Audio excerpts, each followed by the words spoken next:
हमारे चैनल को सब्सक्राइब करना ना भूलें और बेल आइकन को जरूर प्रेस करें ताकि अगली वीडियो आप तक आसानी से पहुंचे। स्वागत है आप सभी का आपके अपने YouTube channel study with Sharika में। पिछली वीडियो में हमने हिंदी के गद्य एवं पद्य के ऊपर एक पाठ योजना कैसी बनती है इसके ऊपर चर्चा की थी। आज ये जो वीडियो है इसके अंतर्गत हम हिंदी के व्याकरण की पाठ योजना कैसे बनती है ये देखते हैं, क्योंकि हिंदी की जो व्याकरण की पाठ योजना होती है वह गद्य एवं पद्य से अलग बनती है। सबसे पहले तो जैसे हमने पिछली वीडियो में बताया था कि सबसे पहले आपको आपकी जनरल इन्फॉर्मेशन देनी होती है। आपका नाम, महाविद्यालय का नाम, दिनांक, कक्षा, कालांश, समय, विद्यालय, विषय, प्रकरण, सारी चीज़ें आपको इसमें डालनी होती है। इसके बाद में आपके आते हैं सामान्य उद्देश्य। सामान्य उद्देश्य वे उद्देश्य होते हैं जो कि संपूर्ण विषय के ऊपर बनते हैं। जैसे कि यह हिंदी व्याकरण की पाठ योजना बन रही है, इसीलिए ये सामान्य उद्देश्य हिंदी व्याकरण के ऊपर बनेंगे। ये साधारणतः पूरे 15 सामान्य उद्देश्य होते हैं जो कि आपको हर पाठ योजना में लिखने होते हैं। ये जो सामान्य उद्देश्य हमने अभी देखे हैं, ये जो भी आप व्याकरण की पाठ योजना बनाओगे उसमें बिल्कुल सेम लिखे जाएंगे। इसके बाद में आपका आता है विशिष्ट उद्देश्य। विशिष्ट उद्देश्य में तीन विभागों में बांटा जाता है। सबसे पहले को बोला जाता है ज्ञानात्मक उद्देश्य, दूसरे को बोला जाता है भावात्मक उद्देश्य और तीसरे को बोला जाता है क्रियात्मक उद्देश्य।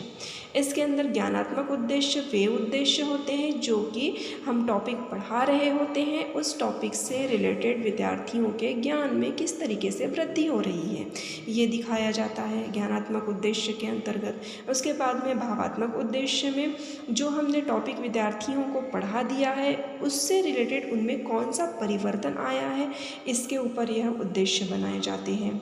उसके बाद में आता है क्रियात्मक उद्देश्य।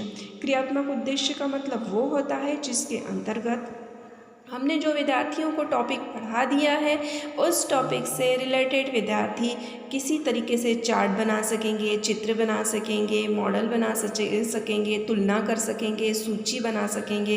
इस तरीके से क्रियात्मक उद्देश्य बनाए जाते हैं। मतलब जो विशिष्ट उद्देश्य होते हैं वह विशिष्ट उद्देश्य पर्टिकुलर टॉपिक के ऊपर बनते हैं, इसीलिए हर लेसन प्लान में आपके विशिष्ट उद्देश्य बदलते चले जाएंगे, क्योंकि आपका टॉपिक जैसा होगा वैसे आपके विशिष्ट उद्देश्य बनते चले जाएंगे। उसके बाद में आता है आपकी आवश्यक सामग्री। आवश्यक सामग्री में आपका चौक, डस्टर, लपेट फरक और उसके बाद में अगर कोई आप चार्ट दिखा रहे चार्ट, कोई मॉडल दिखा रहे मॉडल, इस तरीके से आपका आवश्यक सामग्री में आएगा, आवश्यक सहायक सामग्री में। उसके बाद में शिक्षण विधि में लीजिए तो शिक्षण विधि में व्याकरण की 3 विधियाँ होती है, निगमन, आगमन और भाषा संसर्ग विधि। इसमें से आप कौन सी विधि का लेसन पढ़ाते समय प्रयोग कर रहे हैं वह विधियाँ आपको यहाँ पर डालनी होती हैं। पूर्व ज्ञान का मतलब यह होता है कि विद्यार्थी को पहले से ही जो आप टॉपिक पढ़ा रहे हैं उसके बारे में पहले से ही पूर्व ज्ञान है, ऐसा आपको उसमें लिखना होता है। उसके बाद में आता है आपके प्रस्तावना। प्रस्तावना 2 कॉलमों में विभाजी जाती है। सबसे पहले कॉलम को नाम दिया जाता है छात्र-अध्यापिका का व्यवहार, दूसरे कॉलम का नाम दिया जाता है विद्यार्थियों का व्यवहार। अब ये जो प्रस्तावना होती है, ये प्रस्तावना आपका जो टॉपिक है उससे रिलेटेड पूर्व ज्ञान पर प्रश्न होने चाहिए। जैसे कि आपका यहाँ पर टॉपिक जो लिया गया है वह टॉपिक आपका संज्ञा है। देखिए ये संज्ञा आपका यहाँ पर टॉपिक है। अब ये इसके पूर्व ज्ञान से रिलेटेड यहाँ पर प्रश्न होने चाहिए।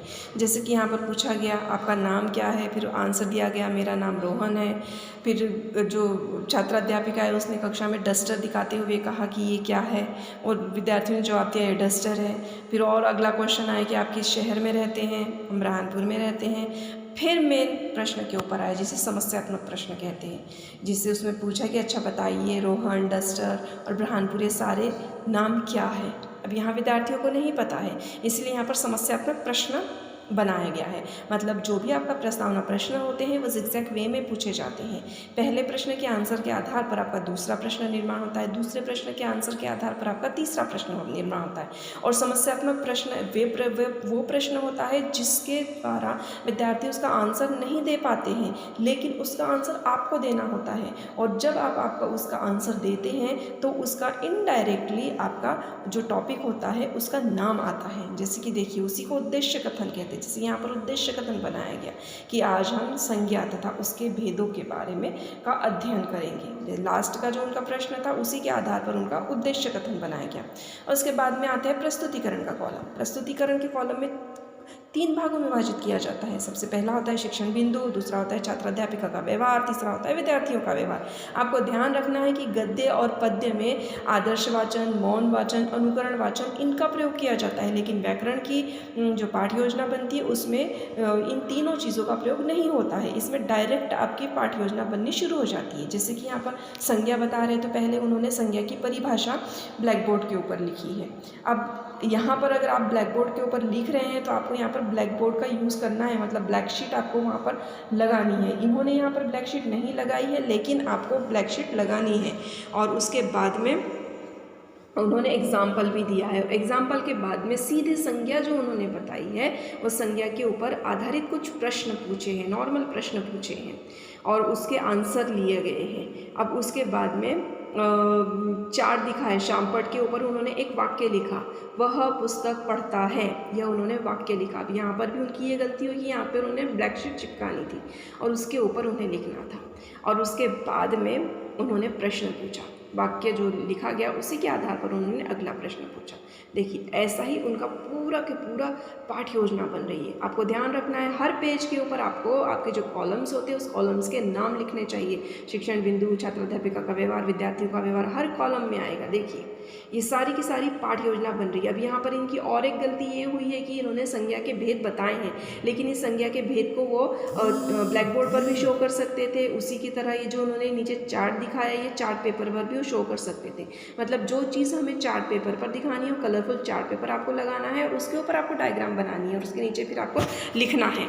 और जो ब्लैक शीट पे आप लिखते हैं, ब्लैक बोर्ड के ऊपर लिखते हैं, वो आपको ब्लैक शीट पर लिखनी है और उसके नीचे लिखना ही है। अब देखो इन्होंने लिखा है यहाँ पर कि छात्र अध्यापिका के द्वारा शामपट पर प्रवाह चित्र बनाया गया, लेकिन यहाँ पर उन्होंने ना शामपट का प्रयोग किया, चिपकाया, और ना ही चार्ट चिपकाया। इसीलिए जब भी आप बनाओ तो आपको वहाँ पर शामपट या फिर चार्ट, अगर चार्ट पे शो कर रहे हो तो चार्ट आपको लिखना ही है, बनाना ही है। उसके बाद में देखिए पूरी पाठ्य योजना इनकी ऐसी ही बनती जा रही है। ध्यान रखना है कि विद्यार्थियों के कॉलम में अगर आप क्वेश्चन पूछ रहे हैं तो उनका आंसर लिखना है। अगर आप ब्लैक बोर्ड पर लिख रहे हैं तो विद्यार्थी ध्यानपूर्वक देख रहे हैं, अगर आप समझा रहे हैं तो विद्यार्थी सुन रहे हैं। इस तरीके से आपको हर विद्यार्थियों के कॉलम में हर जगह आपको लिखते चलना है। देखिए इस तरीके से आपकी पूरी की पूरी पाठ्य योजना बनती है। उसके बाद में आपका आता है पुनरावृत्ति प्रश्न। पुनरावृत्ति प्रश्न में जो आपने टॉपिक पढ़ा दिया है उससे रिलेटेड आपको क्वेश्चन पूछने हैं। उसके बाद में आता है कक्षा कार्य। कक्षा कार्य में आपको वस्तुनिष्ठ प्रश्न पूछने हैं। अब यहाँ पर एक बात का आपको ध्यान देना है कि यहाँ पर निम्नलिखित वाक्य जो उन्होंने पूछा है कि निम्नलिखित वाक्यों से संज्ञा शब्द को रेखांकित कीजिए। ठीक है, संज्ञा जो नीचे शब्द दिए उसमें जो संज्ञा उसको रेखांकित कीजिए। बस आपको क्वेश्चन ही क्वेश्चन लेने हैं। यहाँ पर उन्होंने आंसर भी कर दिया, रेखांकित भी कर दिया। आपको ये चीज़ें नहीं करनी है। इसके अलावा आप यहाँ पर रिक्त स्थानों की पूर्ति कीजिए, match the column, answer one word, true और फॉल्स। इस तरीके से आप वस्तुनिष्ठ प्रश्न कक्षा कार्य में पूछ सकते हैं। उसके बाद में आपका गृह कार्य आता है। गृह कार्य में आपको कोई भी एक क्वेश्चन, ब्रॉड क्वेश्चन दे देना है। उसके बाद में आपका आता है शामपट सारांश। शामपट सारांश बनाते वक्त आपकी पहले जो आपने नॉर्मल इन्फॉर्मेशन दी थी वह सारी की सारी देनी है आपको।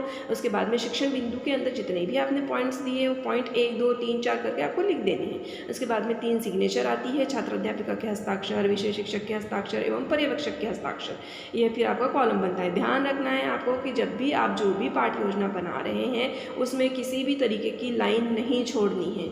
जैसे देखिए यहाँ पर क्या है, इन्होंने प्रश्न पूछा इस वाक्य में जातिवाचक संज्ञा कौन सी है, फिर उसकी निचली लाइन से उन्होंने आंसर लिखा और जब उनका आंसर जहाँ ख़त्म हुआ उसकी तुरंत उसकी निचली लाइन से उन्होंने पुनर्बलन किया है और उसके नीचे से डायरेक्ट उन्होंने शुरुआत की है। तो इस तरीके से आपको किसी भी पाठ्य योजना में कोई भी किस्म की लाइन नहीं छोड़नी है और व्याकरण की पाठ्य योजना ऐसे ही बनती है।